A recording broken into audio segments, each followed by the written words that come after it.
G'day all, here's 95 k's around England's biggest island with big boats, little shark, big dolphin and a tide race. It's a 4 AM start under a full moon starting from Keyhaven, so UK south coast just north of the island. The river was dark and muddy, so no footage inside the river, so full moon over the shoulder. Now out in the open water, the lights of Yarmouth to the left, Culver ahead and Hurst Lighthouse here to the right. Faint needles there on the horizon, full moon, Hurst Lighthouse. I'm wearing the Bob the Builder fluorescent jacket, a light clip to the back of my hat, and here's Chris in his Pyranha Octane. Left of the moon is the Needles Lighthouse, and the green channel marker right of the moon is the Cardinal Buoy. Captain Chris again on the 4K, looking back at Hurst and looking forwards to the Needles. There's that green channel marker behind Chris. So we're starting to get some decent light as we go.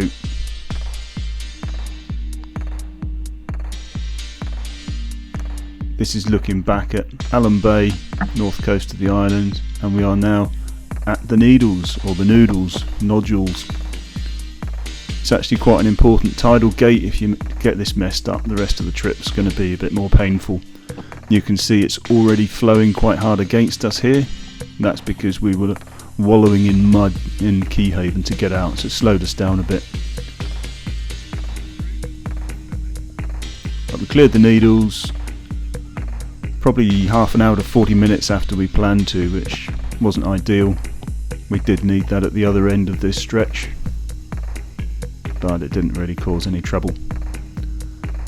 So along the south coast with the white cliffs, coming towards fresh water, quite spectacular bit of coast. Sun's just coming up. The pictures on the 4K camera I think are a bit more of a true representation, but it does make things dark.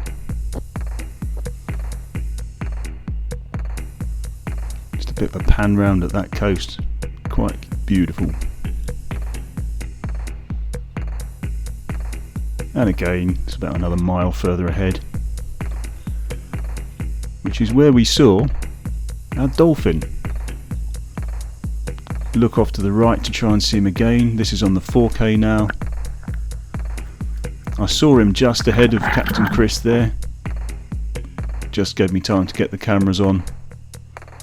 But that's all you're going to get, I'm afraid. He cleared off, we never saw him again.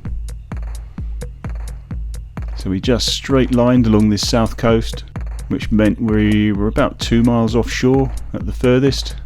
And visible dead ahead there was a brief glimpse of St. Catherine's. So this again is St. Catherine's now, which is a little bit renowned as a tide race. So obviously we've got the slack at the Needles, meaning by the time we get down to St. Catherine's, the full spring tide is flowing nicely. So just starting to see the first effect of the tide here.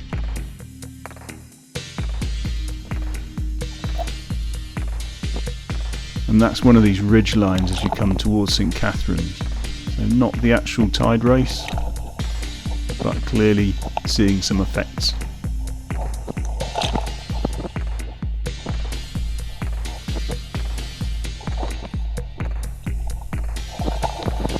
After such a calm morning, even that was exciting.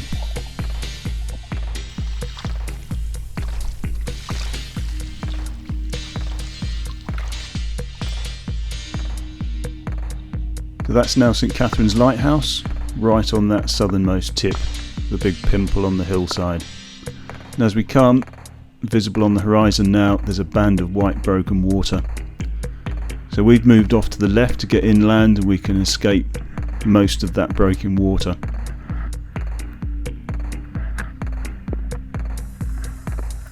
Again visible over Captain Chris's shoulder, and just before we make contact we'll head straight into it. Don't really want that lot on the side with the boat's full.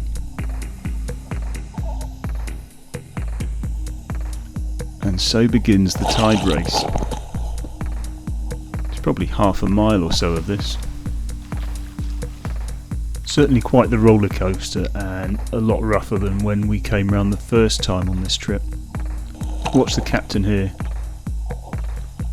It disappears. Brilliant.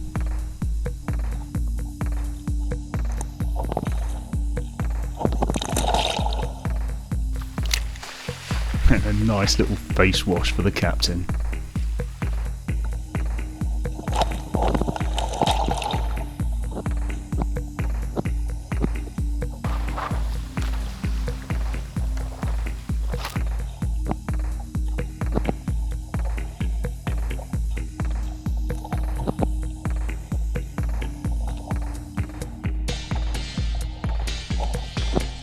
We've worked our way through that. I've sort of parked up sideways so I can film Captain Chris over my shoulder with the 4K camera as he finishes it off.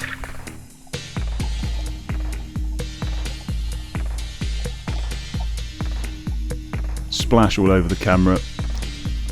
I beg forgiveness, but I wasn't really thinking about cleaning the camera at that point. Both in the clear, meeting back up.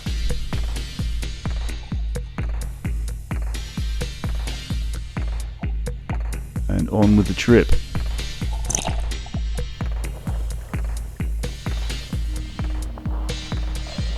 So just around the first corner there, and we are into Woody Bay, which is where we have our first break, little muesli bar, etc. I'll run it up the beach. Captain Chris can't because he's got the understern rudder, poor little dear. Now, if you haven't seen the first video from when we went around the island 3 or 4 years ago, you probably should. Chris lost his boat. It self-launched. We didn't lose any boats this time, so we're back on the road. Chris faffing with his understern rudder again. Zero sympathy, of course.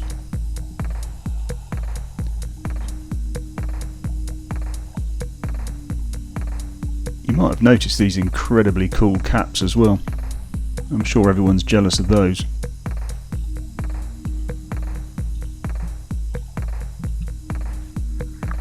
This is now Ventnor, where you'll find a really good pub, the Spyglass, right on the beach if you ever want to.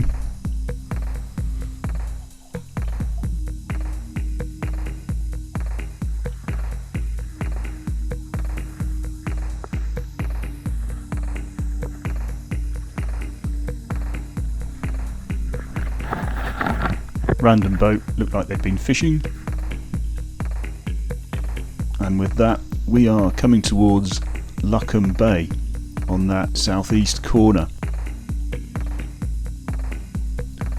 The white there is Shanklin, pan round there's Sandown and Culver Cliff dead ahead. And we're also looking at these tankers offshore that are anchored because it gives us a little indication of what the tide's doing. It had definitely slowed down by Culver Cliff. So we arrived at Culver Cliff. Quite dramatic again, more chalk and some caves. I really wanted to go and have a look at these caves, but we were running out of tide and I didn't want to delay anything anymore. So maybe sometime we'll get back here and have a look at those.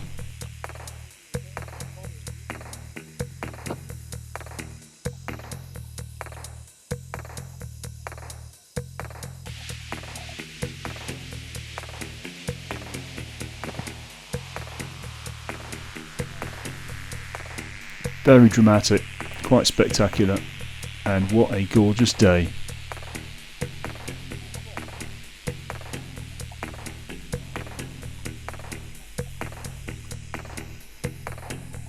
So that's the end of Culver Cliff and coming into Whitecliff Bay. And we made a quick stop here just for a few adjustments on the seats. We were only there for a few minutes and gone again.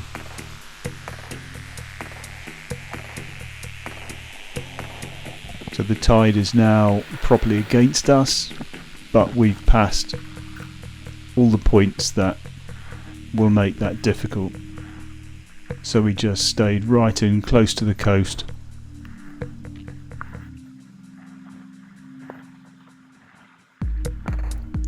Round the corner into Bembridge, there's some sort of lifeboat day going on. There's boats being launched, the little ribs fuzzing around, people all over the place, the smell of barbecues. Certainly quite an impressive structure, this, and easy to spot from a long way off.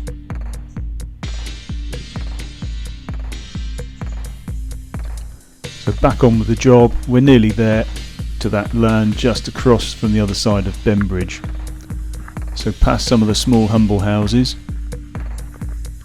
and we land on St Helens, Priory Bay, highlighted here. There's the clock, 8 hours 11 minutes, 35 and a bit miles. That marks the end of day one, and we spent the night right here on the beach. So waiting for the crowds to go. St Helens Fort there, see the rest of the forts on our other video. Moon came up, sun came up, this is taken straight from our sleeping bag. And day two starts with Captain Chris getting water in his wetsuit, stop overheating, and we make a move. St Helens Fort on the left, Bembridge lifeboat on the right. We're now moving out through Priory Bay. Again, look at the tankers, you can see the tide is actually against us at this point, which is why we're staying in close to the beach. There was no big strategic reason other than getting home while there's still some day left, and the tide's not that strong at this end of the island, so why not?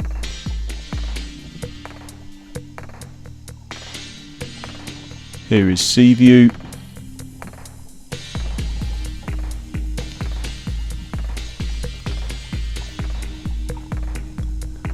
Pretty little spot. Haven't actually explored it on the land. Always paddling by. Collection of gorgeous little boats. You could think you're in Greece or something here, but we're not.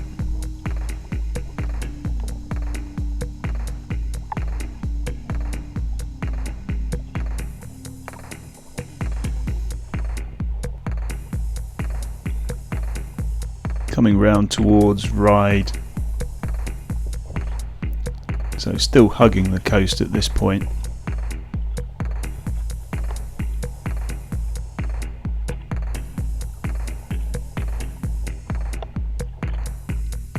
So across the Solent there, that is No Man's Land nearest, Horse Sands furthest, and Spinnaker Tower in Portsmouth. We have done a tour of all of those. You need to see that video. Local sailing club out for a little play, because you can. And clearly we're not in a lot of water here, and Captain Chris wanted to demonstrate why the understern rudder's a pain in the backside for that. He had to get out and walk. So here's Ryde Pier, along with the hovercraft. Allegedly this is the world's only remaining scheduled passenger service on a hovercraft. You saw it here first. And Ryde Pier is allegedly, according to Stickypedia, the world's oldest pleasure pier. Imagine that. The things you learn watching kayaking videos.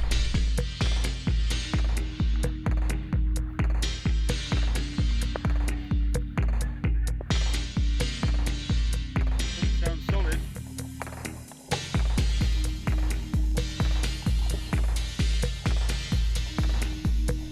Leaving Ryde behind, next up is Wootton Creek with another Isle of Wight ferry.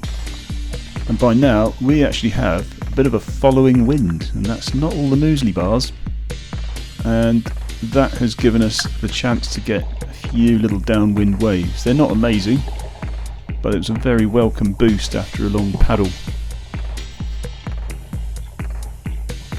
So not too bothered about ferry number 1 going out, but ferry number 2 coming back in. I skipped across the channel, Chris was a wee way behind, but yeah, it was probably tighter than we should have been, but never mind, all was well.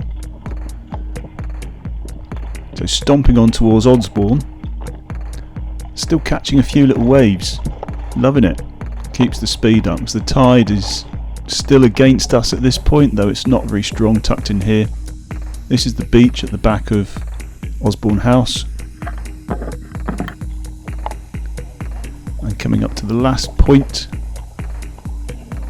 before Cowes. So this is the seawall around Norris Castle.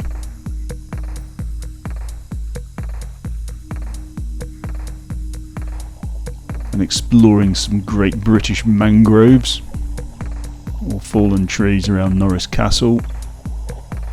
It's all completely neglected. The seawall's falling to bits, as I believe is the castle, though I've not seen that.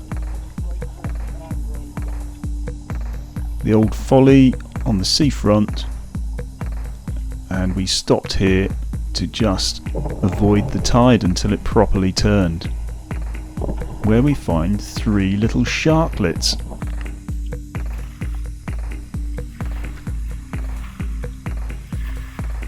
Good condition, quite fresh, but obviously not very healthy. Launched him back in for a dignified burial at sea. More muesli bars, kill some time, and we're off that way west past the entrance into Cowes and down the western Solent, leaving Fergal and his mates behind to enjoy the folly. By now the tide is properly helping us with that following wind. So across Cowes, really got to watch your back a bit here. It's really busy with boats coming in. You can see that Cardinal Buoy's bent over a bit with the tide. This is now off the esplanade outside Cowes, and we chose to just stomp straight down the channel for maximum tide flow. So we're leaving the coast behind, grab a little wave here and there, and we scream down the channel, at times touching 7 or 8 knots.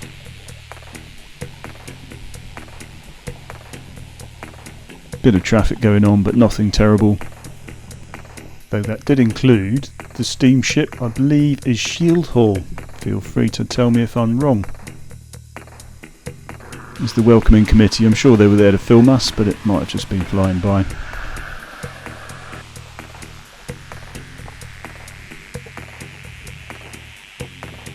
Hurst ahead, with a glimpse of the Needles again through the gap.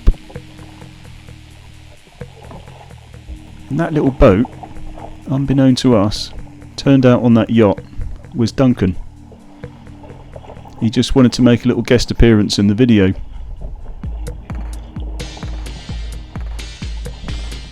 So as we turned into the river,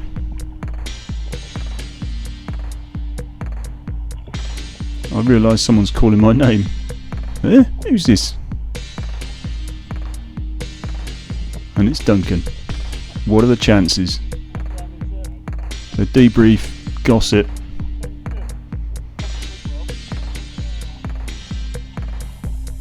There's Chris coming into the river behind. Past the guy that doesn't like to give way. Back up by the shingle bank. And we are back at the car, right where it all began the day before. So just over 95 k's, 13 hours of paddling, and here is the GPS showing the straight lines across Sandown Bay and across the south coast. So we lost some time by wallowing in the mud at the launch. That delayed us, meaning against the tide at the Needles and against the tide as we came towards Bembridge. Potentially, if we'd left a little bit earlier, we could have knocked another hour off that without actually going faster. I know some people do the whole trip in a day. We're not up to that job. Maybe one day. I want to one day. Timing wise, if we hadn't stuffed up at the Needles and Bembridge on the tide timings, we could have done it in a day in theory, but I can assure you I wasn't really in a fit state to go straight to the north coast and come all the way back.